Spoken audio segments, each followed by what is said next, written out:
What is up, ladies and gentlemen? Welcome back to the Elder Scrolls podcast. I'm Scott, as always, here with Michael and Drew. And today we are talking all about the 9 divines, or 8 divines, depending on your political persuasion, I suppose. But we'll start getting into it, but I just want to throw out one sort of parameter. We're going to try and keep this a little more grounded in the sort of imperial understanding of the divines. So we're not talking about just the Aedra broadly. Like, we'll bring them up, you know, other interpretations occasionally to sort of contrast them, but we're going to keep it, you know, Talos, Akatosh, Arche, you know, that kind of thing. So where do we want to start? Do we want to start with, like, the biggest hitters, or do we actually want to start with some of the...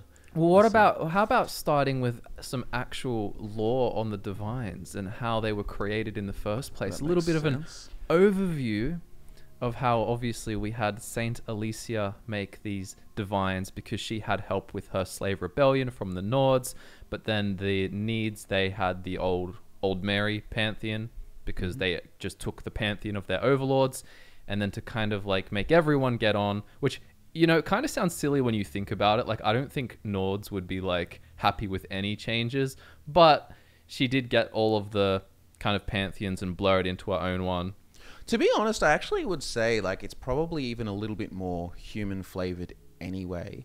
Just because... Than Elven, it is. Yeah. But just changing gods in general, I would find strange. Like, there's a line somewhere that's like, oh, it wasn't exactly the same, but it was good enough for the Nords. I feel like if you had like if you saw it happen, I feel like the change would have been a little bit more gradual. Like, for example, like very first incarnation of, say, like, you know, Kinnereth, like they might start calling Kinnereth and so on, but I feel like it would have been a few like generations of worship where it kind of shifts and changes, not like this instantly, okay, you know, now she's all soft and... Well, that is important context. Like the idea that initially when founding the religion, you've got a bunch of former slaves who kind of somewhat through Stockholm syndrome, but it's also all they know, are used to elven gods. But a couple of generations later, the grandkids, the great-grandkids of those former slaves don't really need heavy elven elements in it. It's kind of just, yeah, I guess it's just a way to reconcile everything.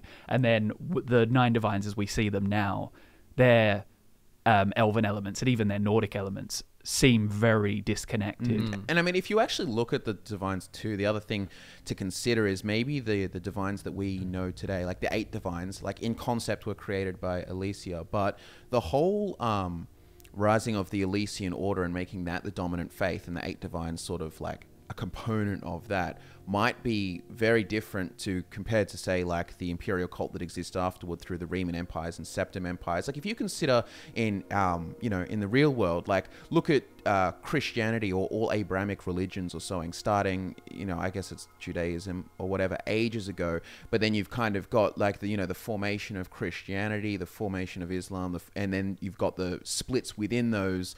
You know, you've got you know, the sort of Anglican and Catholic and Orthodox and all Eastern Orthodox and all of that. Like, you can imagine a similar sort of thing somewhat, like that basically time and different cultures and stuff will have an effect on the gods. Even if as a concept, the Christian God has still been a Christian God since Jesus, like the idea, but you know what I mean?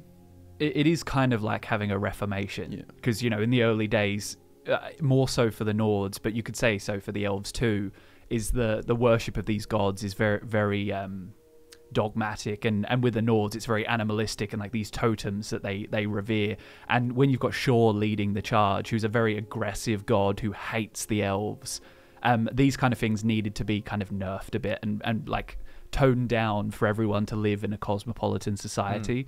So it's kind of like a reformation in like getting rid of, like, you know, when you imagine it with Christianity and Catholicism, you kind of had to take away some of the really rigorous, strict elements of the religion and make it so that kind of everyone can, you know, like worship it, but it's not be so like ingrained in every aspect. And if of you your do life. look at a lot of the divines too, they are very like cosmopolitan's a word that we throw around all the time, but I mean, like, it's kind of one size fits all. Like, they're not too restrictive. Like, they're not controversial, I guess, is a good way to look at it. There's nothing that you hear in the 9 divines teachings that you're like, oh my gosh, that's so crazy. And I guess that's why a lot of people don't find them to be the most interesting group of gods compared to other ones. Like, you know, you go look at the Dunmer pantheon and how they will talk about betrayal and like manipulation and interesting concepts instead of just above all else be good to one another.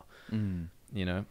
Yeah, it is kind of utilitarian in a sense. It's just good for their society, and you can, I mean, even with the idea of Tiber Septim being immortalized as Talos in their pantheon, you can kind of tell with the divines that if people worship this god or this figure, then whatever, just allow it. They can be part of the divines. It's like if they've got worshippers, then what's wrong with allowing them to be worshipped and venerating them? Whereas then you get the elves coming in with they're like, you know, no, this is the way it's done. We don't want some human joining the pantheon. That's, you know, it's heresy. And you can see where the divines is kind of just like, we're not getting caught up in all that heresy and sacrilege, and it's just, you know, if you want to worship them and it's got a good value on society. Also, I feel like another reason they have to be, besides just different, like so muted and not really like, they don't have a big cultural persuasion like, you know, Kine or something like that. That's a very Nordic feeling thing. It's just also early Nibonese culture. You had all of these like many different cults, and around the time of the Elysian Order there was heaps of stuff going around. The obviously 8 divines, the imperial cult sort of was one of the more popular ones, but you can see how it could you know raise itself to a state of popularity because it was very like fits all and wasn't, I guess, exclusionary, except obviously with Daedra, but that's pretty standard fare. But it's easy to make them exclusionary when you can paint the Daedra as these evil, crazy like things that, to be fair, like on a wide scale, except in, you know, the different pantheons around Tamriel, but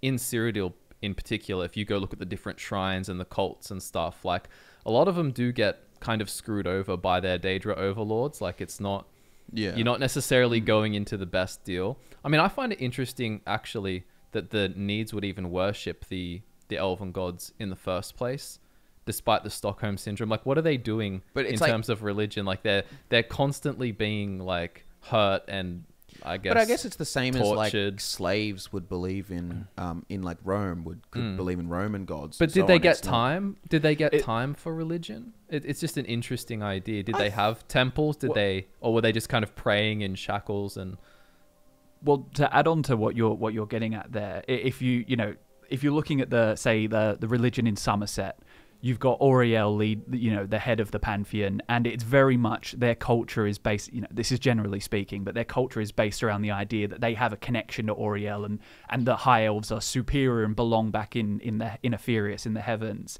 And then even with the Nords, you've got Kine, who breathe the Nords onto the throne of the world.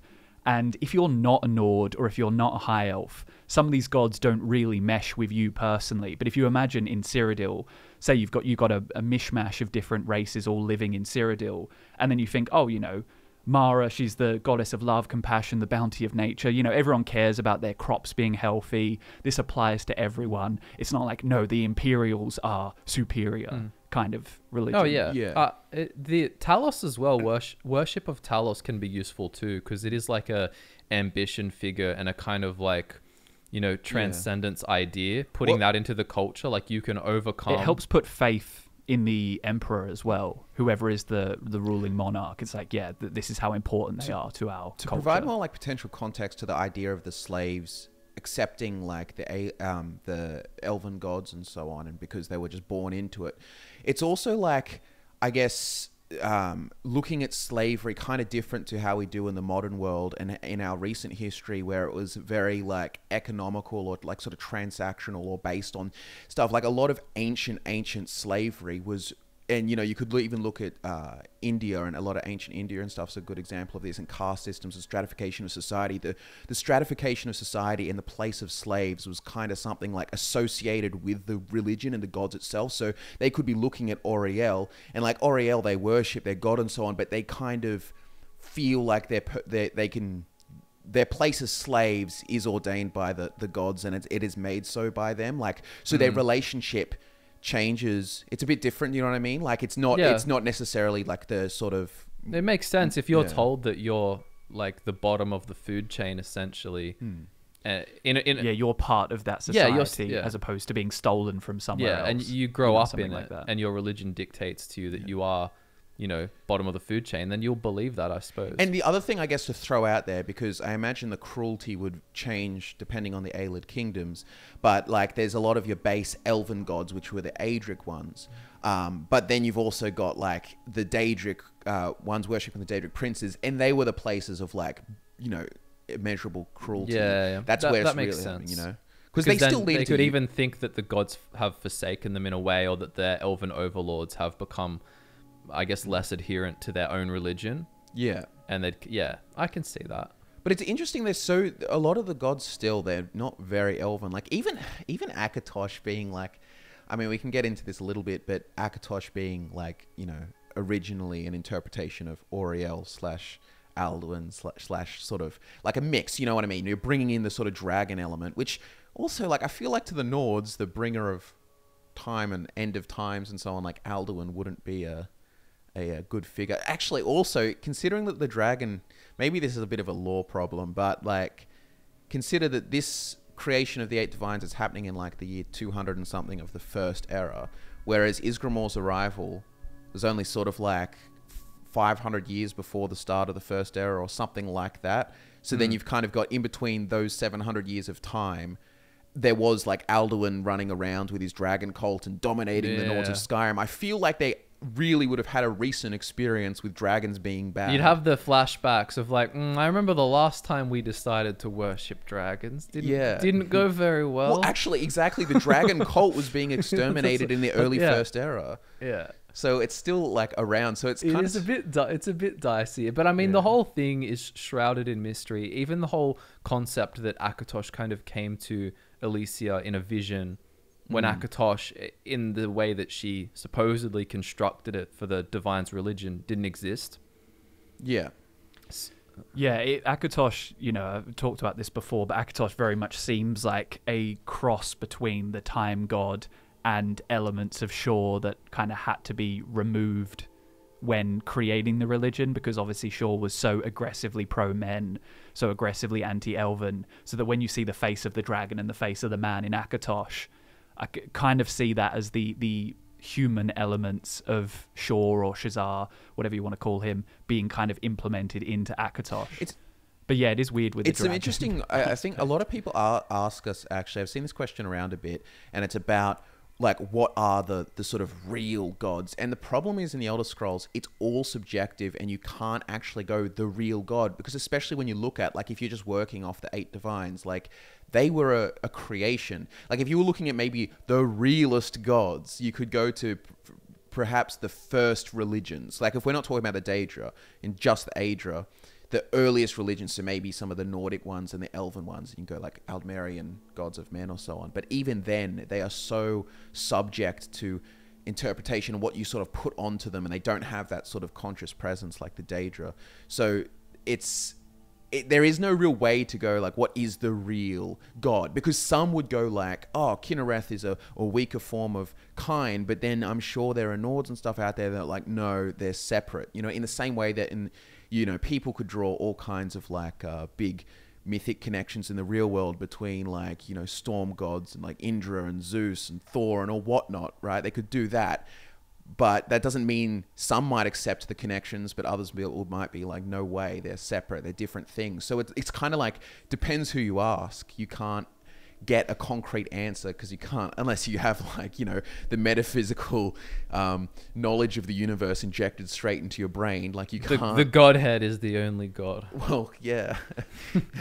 Well, and one more thing about the dragons, like obviously with the Dragon War, there's a lot of anti-dragon sentiment going around. But do you think the Nords still fundamentally would have worshipped the time god dragon, even though Alduin seems to have, like the physical manifestation of Alduin seems to have forsaken his role in the world and gotten greedy? Do you think they would see that as a corruption on the dragon as opposed to the dragon being Could be. Like, do you bad? know what you could actually, another thing we got to consider too about like the politics of the time, they had to create, like, worshipping the elven gods would have been heresy. So if you change it to something like this 8 divines, while it might not be like, oh, like the best things for the Nords, it's only the Nords living in Cyrodiil. Because remember, at the time, Skyrim is still independent, and in Skyrim they're probably just worshipping their Nordic gods, like they were for a long time, like separate. And really, they don't really change until King Borgus and the sort of Elysian Order has a temporary influence. But then even Ismir Wulfarth comes back and brings back the Nordic pantheon. So I guess they, for a long time, like a lot of the Nords wouldn't all of a sudden convert to the 8 divines. Perhaps some did, the ones that exist there, but the 8 divines is a religion that is not, you know, antithetical to. It's just like, oh, it's okay, they can do what they want to do, but it's not worshipping the elven gods, you know what I mean? So maybe that's a bit of a different way to look at it, so they don't, I guess, have to, they can still recognize, you know. Well, it's a massive benefit to them. Like, if you were to just look at Tamriel as a whole, and you have Cyrodiil, and it's like, oh, this is a whole elven worship area, and then it goes, actually, now it's not. Like, they'd still be happy. Yeah, absolutely.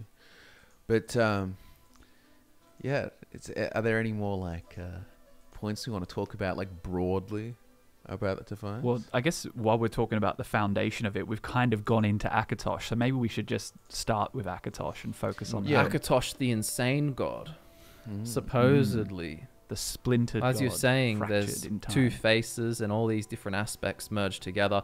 Part of this aspect wants to undo time and destroy it, and the other one is all about kind of like, you know, respecting time and the cycles.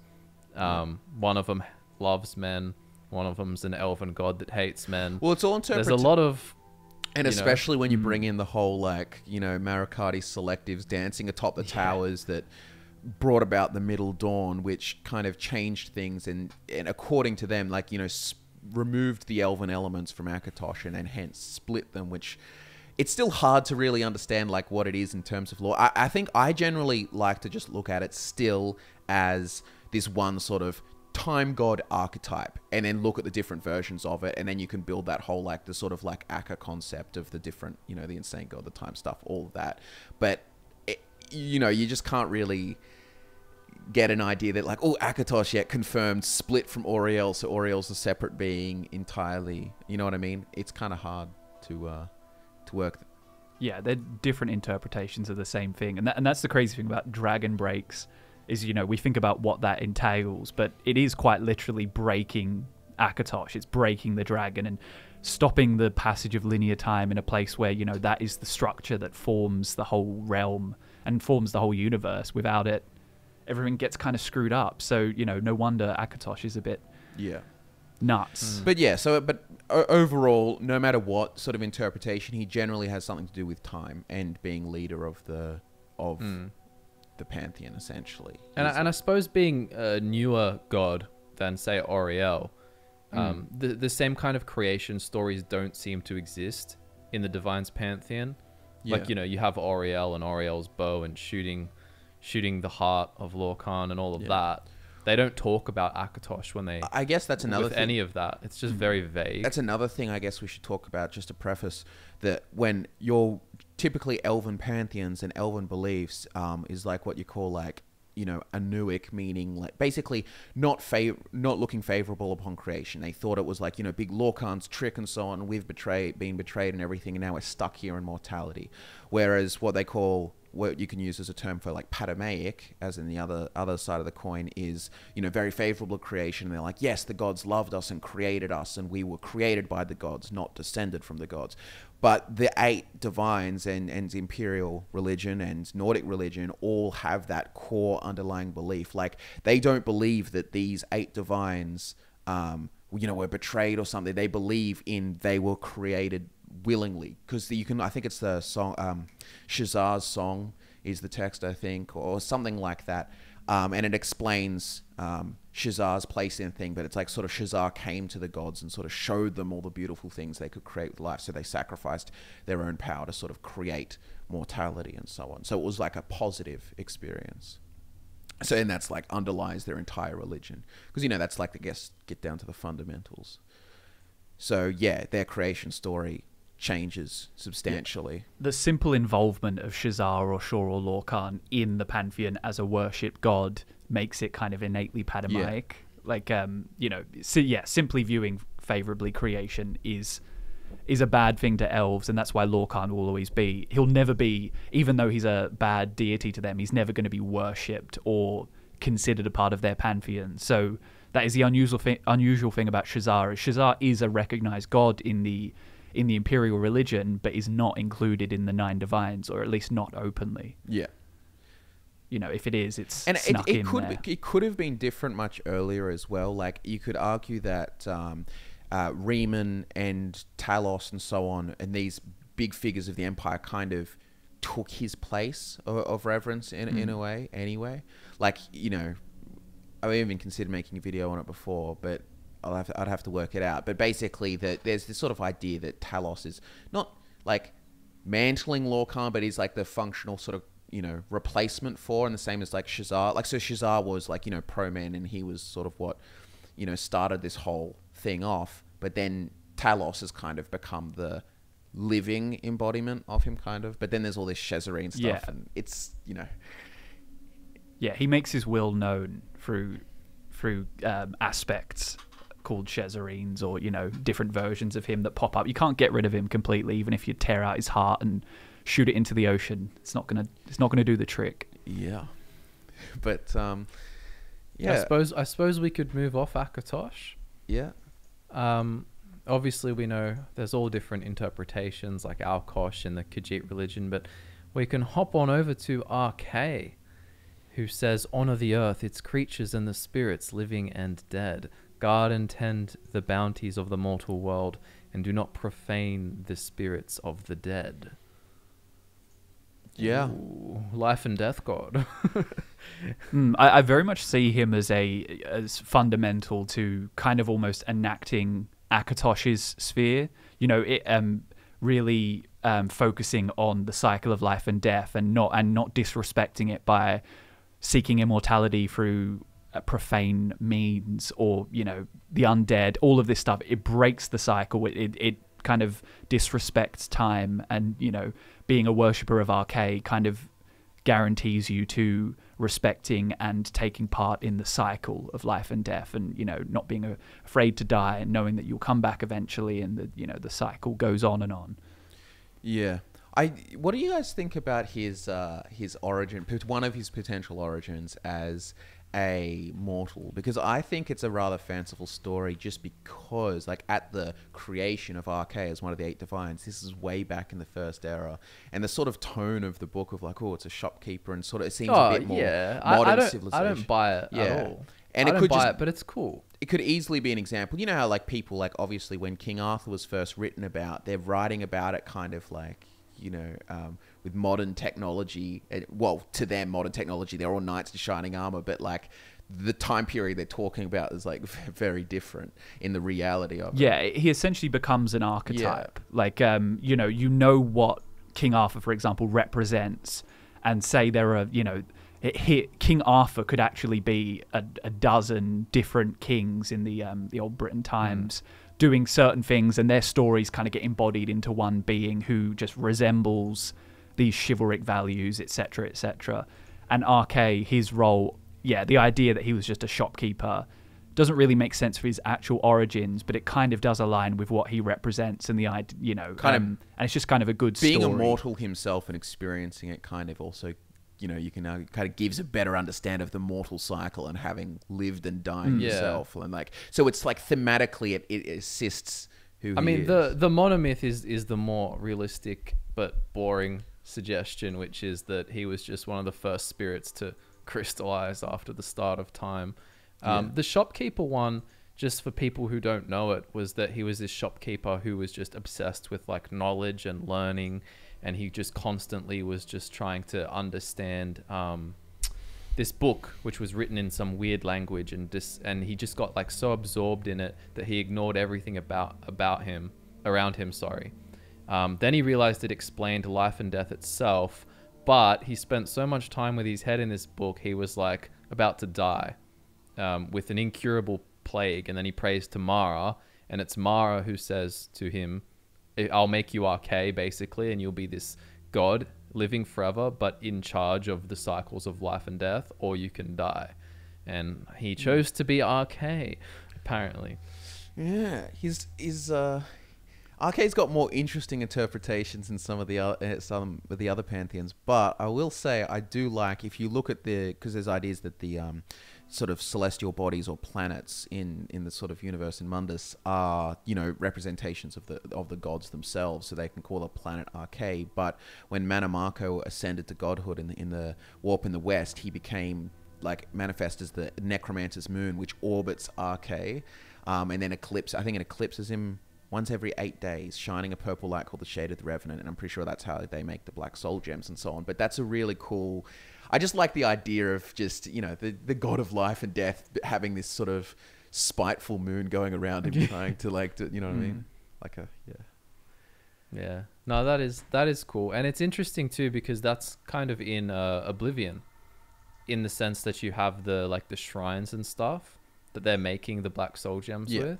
But then you also have Manamako appearing in the flesh in the game saying, I am Manamako. But and then you kind of get into the Dragon Break. He's the god form and the one reality where he's immortal, and the two things split. So he both became the Necromancer's moon, but then also remained immortal, which is the one you fight in Oblivion.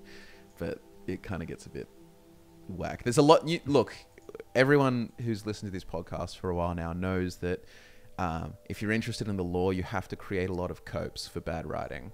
You have to. That's the art form, you know, and the unreliable narrator, you can work with it because of that. But yeah. Well, before we officially started this podcast, I said, let's roleplay as gods, and you two both said Dibella at the same time. Yeah, Dibella. Dibella sounds like the best. If I was in a cult, I'd be in the cult of Dibella, in all of them. Well, it's just beauty and art, and widespread cults are dedicated to both healing and sexual instruction. It sounds like the most hippie, beautiful existence, kind of peaceful, kind of. You know what I mean? It sounds really cool. And one thing I like about Dibella, which is interesting, I feel like here's a little take. Dibella as a being of beauty and art and all of these kind of things that exist within the mortal experience and life and so on. And she is a god that seems to have her origin with men and the Nordic pantheon and so on, and doesn't really appear in elven pantheons. So that kind of place there is kind of you can kind of see an underlying appreciation for life, whereas elven gods don't like it. They're not, or elves generally are they're, scorn. They're not about being paid in moans, the elves. Yeah. They're too boring. And I mean, they're definitely, she's always going to get a bad rap, because you're always going to have very pious people who are just it's just a sex cult. It's just but there's so much more to it. And but that stigma's never going to be removed. Because obviously in a world where we live, where Christianity has been so successful and its sort of attitudes towards sexual interaction and so on, whereas if you go to back to the Romans, which is very clearly what a lot of this is kind of connected to, is or influenced by, had different attitudes towards sex and purity and stuff, and things wouldn't, it's you know what I mean, the whole idea of sexual purity and so on might not, and I would probably say in the Elseworlds probably does not apply, but could with certain groups and so on. There's different ways of standards too, outside of the kind of Christian version of it, or traditional Christian, or old Christian, whatever you want to call it, but you know what I'm getting at. So whereas you might not find it, the problem with it, for example, that others might have, might not be that, it's a devious kind of sexual thing that is happening elsewhere. It's actually that it's about the indulgence and not valuing things righteousness or work, or it's the piety. distraction, as the Khajiit would say, it makes you stray from the path. Yeah. So the actual grievance is with the sort of indulgence sort of lifestyle and kind of thing that's associated with it, as opposed to the actual sexual purity. What about a priest of Arcade saying you're not respecting the cycle of life and death because you're doing it recreationally? Well, one way I look at Dibella, at least in the Imperial perspective, is I think she merges perfectly fine with Mara's sphere, because the way I kind of imagine it is that, you know, Mara is about marriage and responsibility to your partner and procreation and kind of like fertility and all of this stuff. But then Dibella is like, oh, yeah, you know, there's more than just the duty and responsibility of marriage and whatnot. There's, you know, also being in love and being passionate about your relationship. It facilitates Mara's sphere. So they kind of work perfectly. It's like, you know, the crops are only going to grow if they're fertilized. And let's attitude. I agree. And I guess we can't forget the art component of Dibella as well, which is, you know, a big component. May not sound as interesting, but it's there. I mean, she has the brush of true paint artifact that we saw in Oblivion, which can be used to literally paint things into reality, which I think is very cool, as much as I don't like fighting painted trolls. There's the other thing too, is just about the difference between monotheism and, like, I guess polytheism and so on, is that in a monotheistic religion, you're just sort of worshipping the one and following like their kind of, you know, codes and so on. Whereas in religions such as this, with lots of different gods, you invoke them for different reasons. And if you were like, you know, some artist, Dibella would be beneficial to you, or someone that you would invoke and pray to and want her blessings and so on. Or like a I was just thinking that, like praying to invoking the muse. I mean, arguably, you can even say that, like, Catholics, for example, or like saints and so on, is done somewhat like, you know, not pray to, or whatever you would reference. I don't know the intricacies of it, but there are like patrons of you know, X, Y, Z and artists or something. Then you know, give offering to this saint or something like that for that. But in this, it's a god. Exactly. Yeah. But she teaches, no matter the seed, if the shoot is nurtured with love, will the flower not be beautiful? So it's a very all-inclusive seeming. What's her little symbol? You know, the Elder Scrolls Online emblem?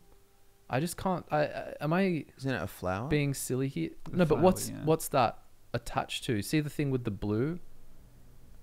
I think it's like a bud of a flower, I assume. I'll tell you what, it looks like a pomegranate to me. It looks like a blue pomegranate. But yeah, like flowers and petals and stuff have generally been her kind of deal.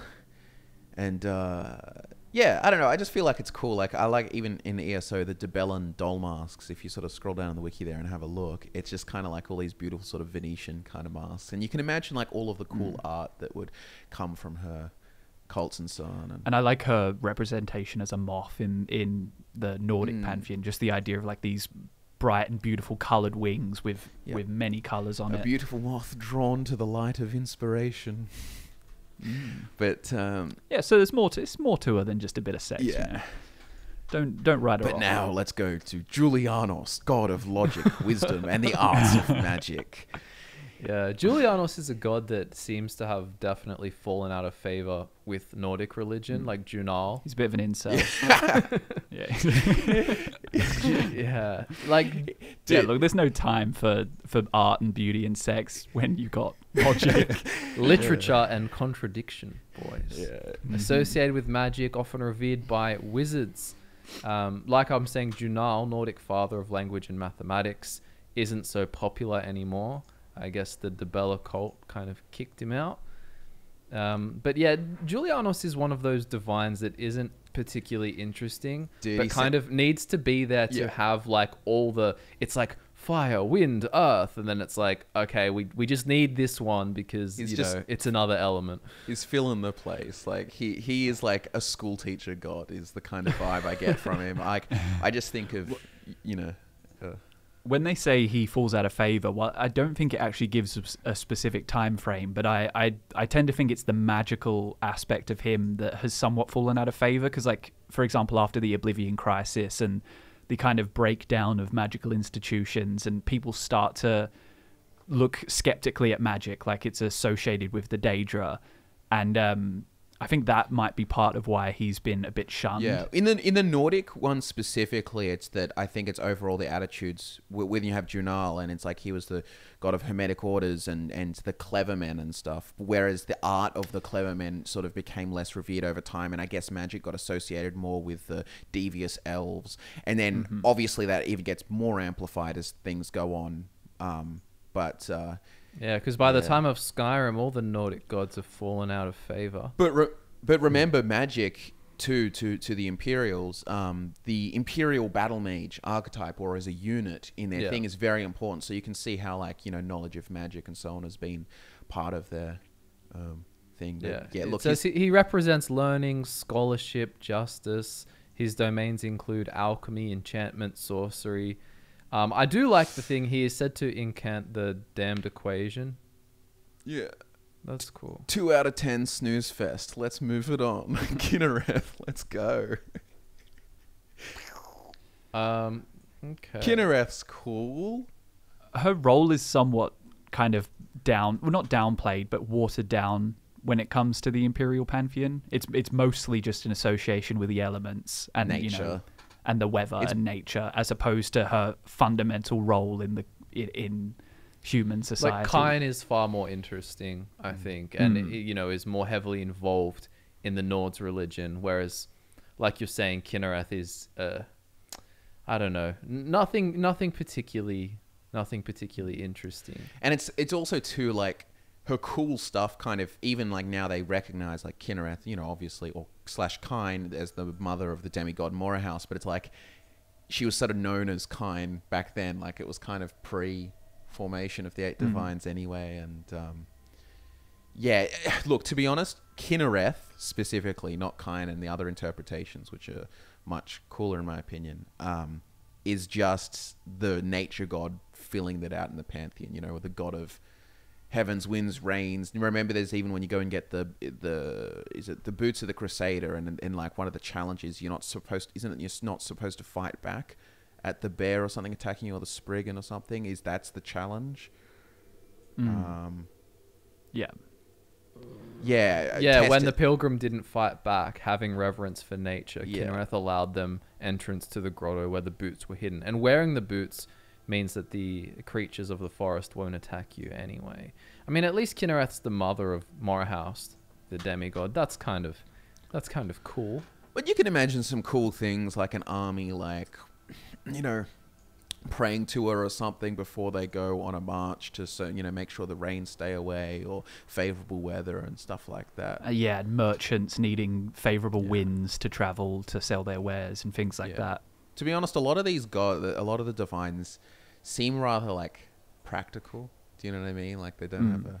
Well, as we said at the start, they kind of just revolve around useful functions of society. Yeah. Really.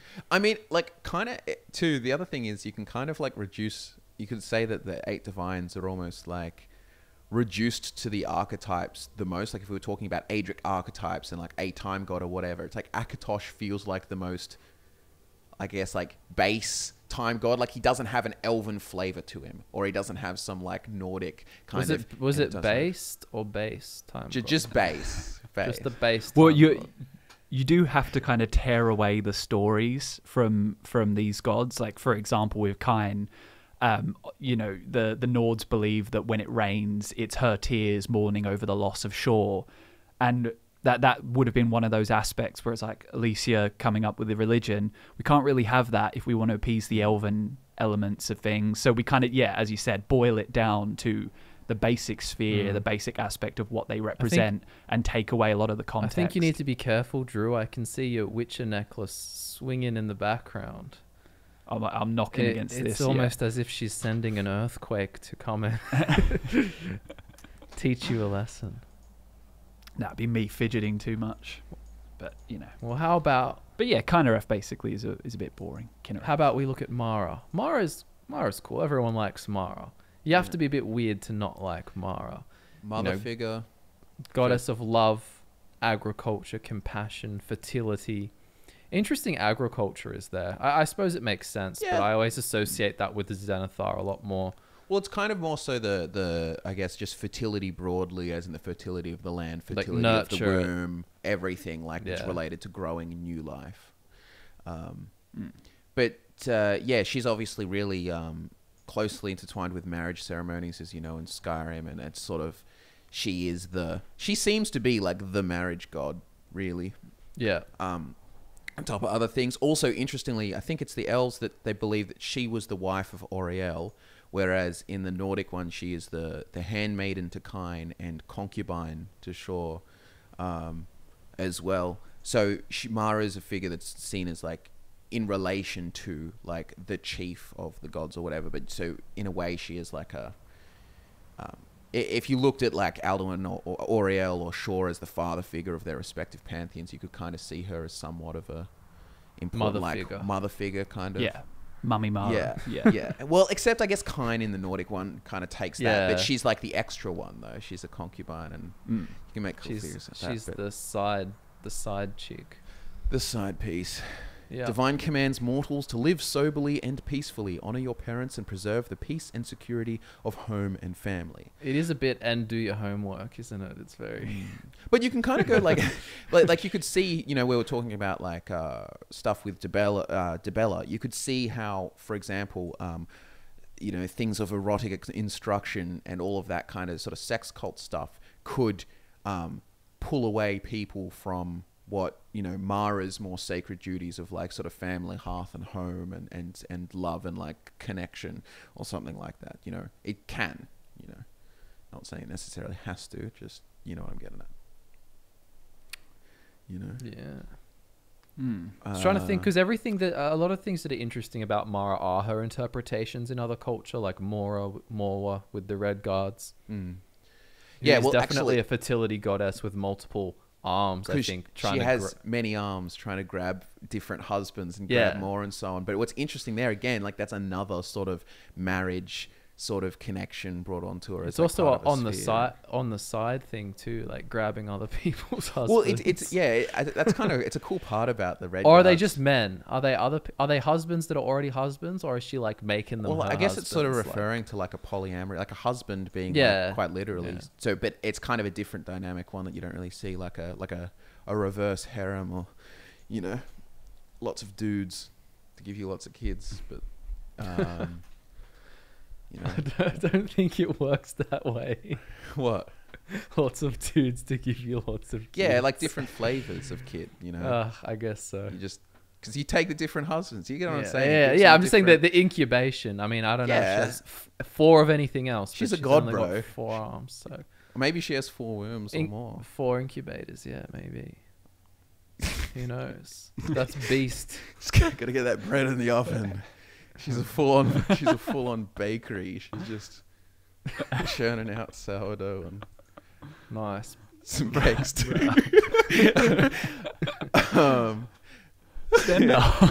Stendhal wouldn't be happy with all this. Oh no.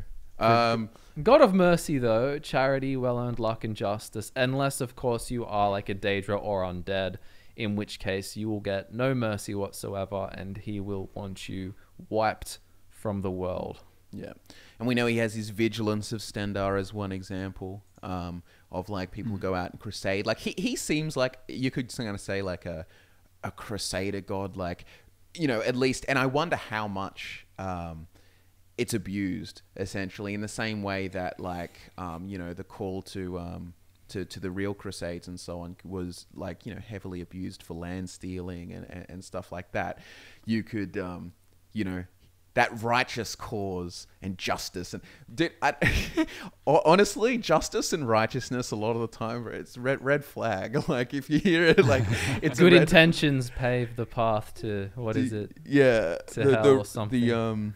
The road to hell's paved with good intentions.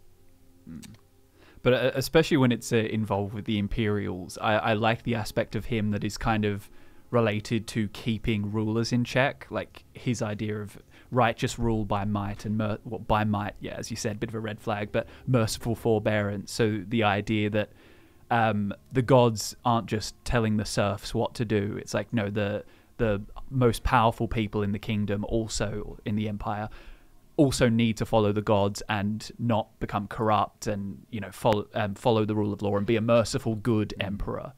So I do like that aspect of him, but that probably gets ignored a bit when it's convenient.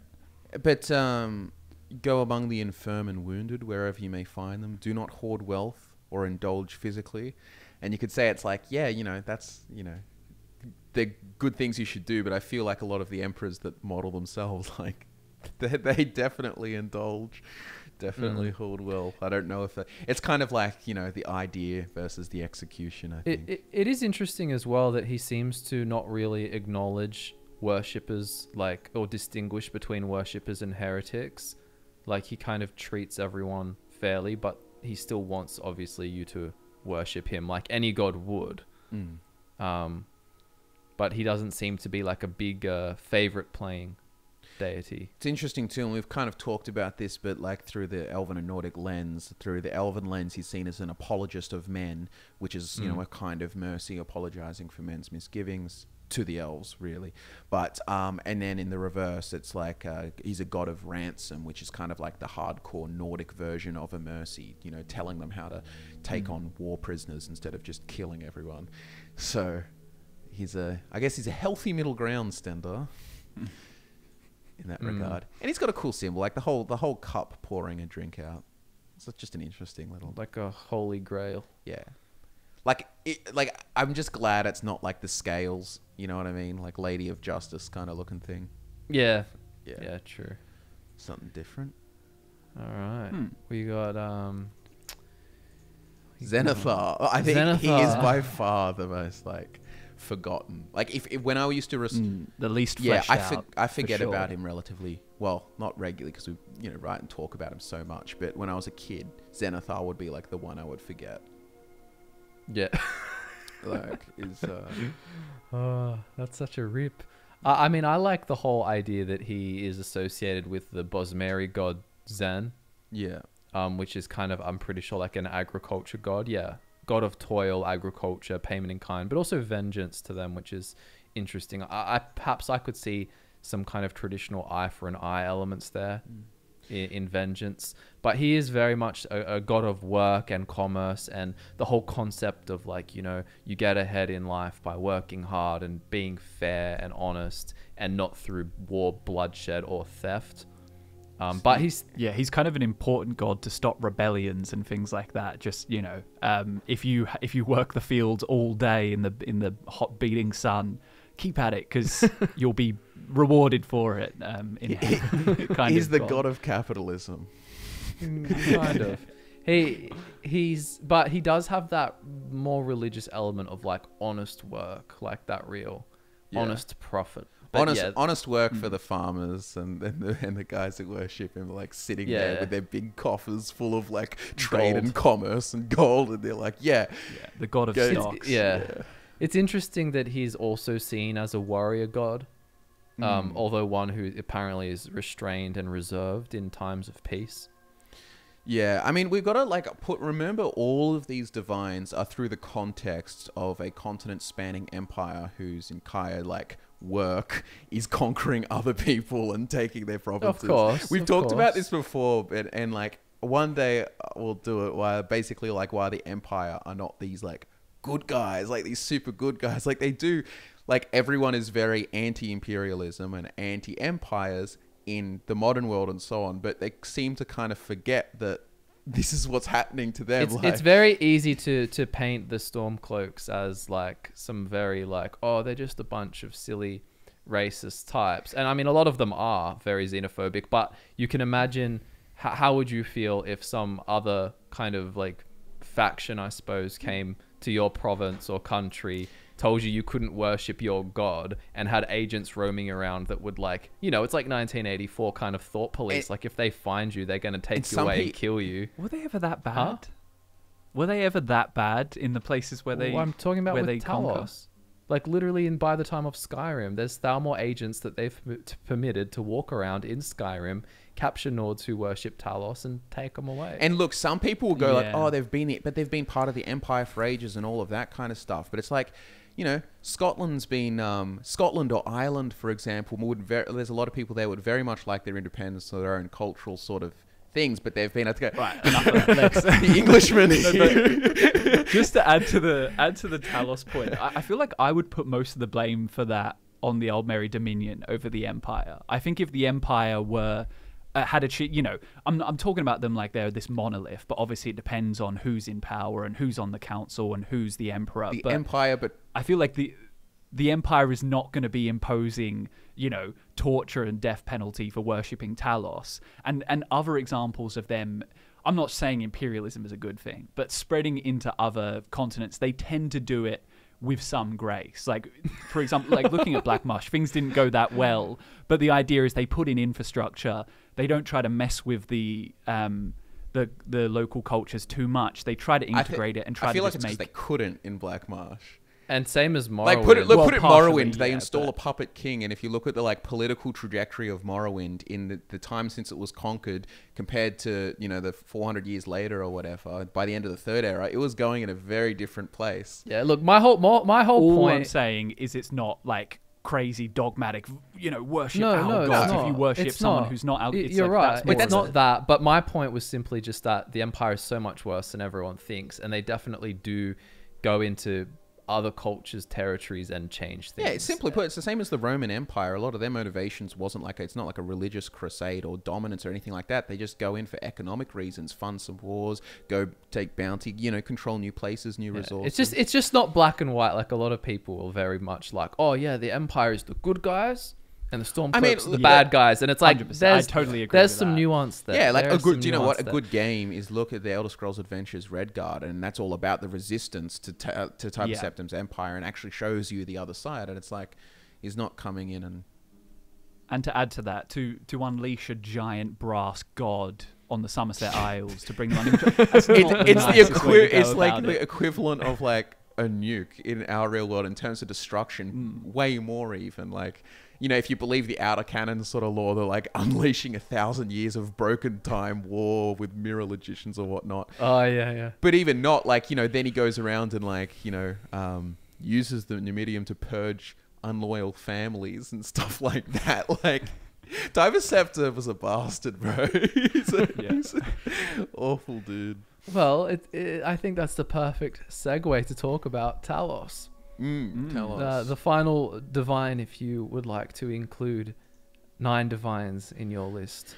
Yeah. So, I mean, I think it's kind of like there is obviously.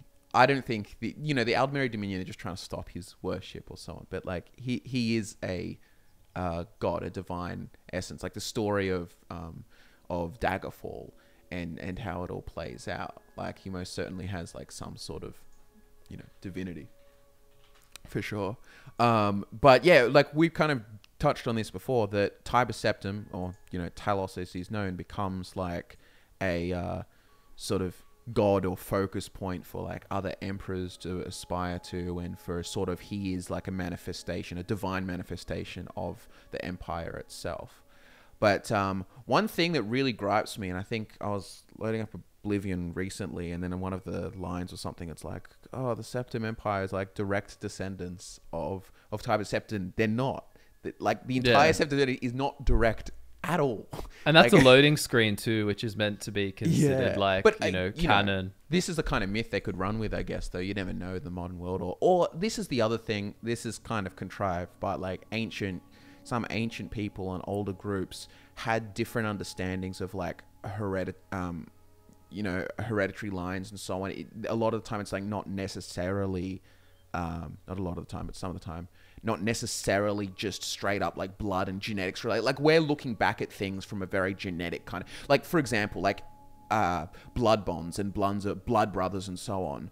In a lot of cultures, were treated very literally as brothers. It was the same as a genetic brother when you make those bonds. It's because they didn't have like some genetic understanding. They're looking at it for a more like religious kind of spiritual, cultural kind of connection. And when you make, that kind of connection. So in that same way, there's examples of like different ideas of, how they could work it. I don't know, like how the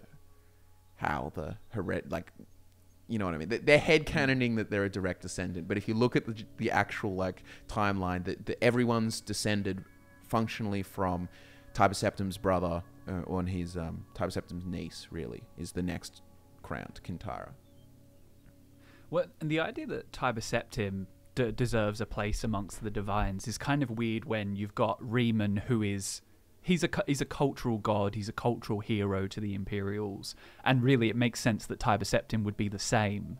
but it's definitely these kind of other elements of Talos that make Talos what Talos is, that is kind of sneaking into the Divines. It's definitely a bit of Shaw or Lorcan's work. Well, going remember, on. and just to keep bear in mind, like obviously, if you know when you play the games or read the lore, like you can get all of the heresies and the stories and the backstory and stuff. But the typical, if you go around to the Imperials or if you go to the Stormcloaks today and so on, they believe that Tiber Septim was such a great man, the Talos of Atmora, that he literally just turned into a god because he's so cool. In the same way that's how a lot of the that people believed that Vivek, Almalexia, and Sothosil were created. They achieved apotheosis by just being so like, whoa, enlightened and boom. Like they don't have, like, it's not part of their scripture that they, you know, murdered Nerevar and stole the heart of Lorcan in the same way that it's not in the scripture that, you know, that's why the Arcturian is a heresy. It's not. Yeah. It is interesting to read some of the reasons they come up with by the time of Skyrim as to why worshipping Talos was a mistake, like the Talos Mistake book, and it's like very pandering to the Thalmor. It says our Thalmor friends who may we find centuries of peace and prosperity with our new Thalmor friends. But basically they say worshipping Talos was a mistake because it basically distracted them from the 8 who are more important. It pushed people away from the 8 divines, the true gods who do deserve our love and reverence, and all focusing way too much on Talos, who weakened the memory of the man Tiber Septim. I mean, it's like, it's the kind of thing, it's like, I don't necessarily disagree either, because Talos has never been my, like, you know, favorite god or anything. Like, I didn't, you know what I mean? We've got a bunch of Thalmor supporters. Blink twice if you've if you've been captured. Well, one thing, like tying it back to what we said near the beginning, is it is kind of important to the Divine's religion that there be a fairly strong disconnect between the mortals who worship them and the gods themselves. They're very disassociated from the people because they kind of, the idea is they sacrifice their power to create the world and to maintain it. And with the exception of a few serious instances, they don't really meddle at all. Whereas with Talos, you've got this figure who was a part of many of these people's lives. They know all of these stories. They've got all of these interactions with him. So, yeah, if he does join the Divines, he does become the centerpiece because, you know, while all the others are just chilling and not really getting involved, if they can even get involved, Talos is a big part of human society. Sorry. Okay, because you've got just a joke to say. How about you say it? No, it's not a joke. It's actually interesting is that in Morrowind, there's an avatar of Tiber Septim / Talos called Wolf. And he actually, I just like his opinion. He says, the Emperor is getting old. Don't know how much longer he'll hang on. So is the whole Empire, for that matter. Getting old, that is. The Emperor and the legions have held the Empire together for hundreds of years. It's been a good thing by and large. But maybe it's time for a change. Time for something young and new. What? No idea, because I'm old. Old dog doesn't get new ideas. But maybe young folks like you should try some new ideas. I don't know. Could be messy, but change is never pretty. But it's just interesting that, like, if you were to take that as complete like truth and so, it's kind of like Talos, like, yeah, giving up. He's like, yeah, whatever, the Empire's dead, gone. Like he's done it because he doesn't care, man. He's a god now. Like you can imagine that kind of thing. And this is the sort of working theory behind a lot of Kim stuff anyway, is that when you become so divine and so all powerful, you become estranged from like the petty, like creating. But what an about empire the whole seems idea? petty What by about the whole comparison. idea that the Thalmor kind of want to kill Talos by killing the worship of him because entities receive power through worship? Like, wouldn't he care about that? Well, there's the kind of, I don't know, like it's kind of hard to work it in with all of the Kim stuff and so on because it gets really complicated and contrived. Like in the same way that Vivek, like Kim God Vivek is like different to like living God Vivek. Okay. It goes on. It gets a bit anyway. Gets a bit crazy. I was gonna say anyway before that Talos. I can see how Talos would become a very tempting god. Because let's be real, a lot of the other ones are pretty like generic, and then you've got this god that's basically like, I was like you and I ascended to godhood. It's this very ambitious, like, maybe I can become a god too if I do good deeds and conquer the world. He's got a good things story, like a good backstory, you know, Yeah. good personality, you know. Yeah. Plus, to answer your question as well, Michael, if we buy into the idea that Talos is kind of the mingled aspects of these different figures, one of which being Wolfhalf being an aspect of Shaw, if the elves are trying to get rid of Talos worship, it's absolutely in Shaw's interest to kind of keep staying relevant and staying a part of things, and to continue undermining the elves at every turn. Yeah. So Talos worship will cause conflict beyond just this civil war in Skyrim, so long as Kind of Shaw's what we were involved. talking about before is like that Talos could be like the, metaphysical like rebirth or reincarnation of Shaw. Like if you go with the idea that, Xeronarctus and Izmir and all that were different, like Shezarines or whatnot, and the three kind of like pieces kind of come back into Talos. And then there's all these kind of other theories that you can kind of go like Talos, it manifests like a Shezarine, like being related to the last Dragonborn and him being a manifestation of all that, and staving off the end of the world, but yada yada. But that's all gets into like a lot of crazy theory stuff. But I suppose that brings us to the end of the Divines. Yeah, ladies and gentlemen, we have a very interesting podcast coming next where we're going to be going through a bunch of your questions. So definitely stay tuned for that.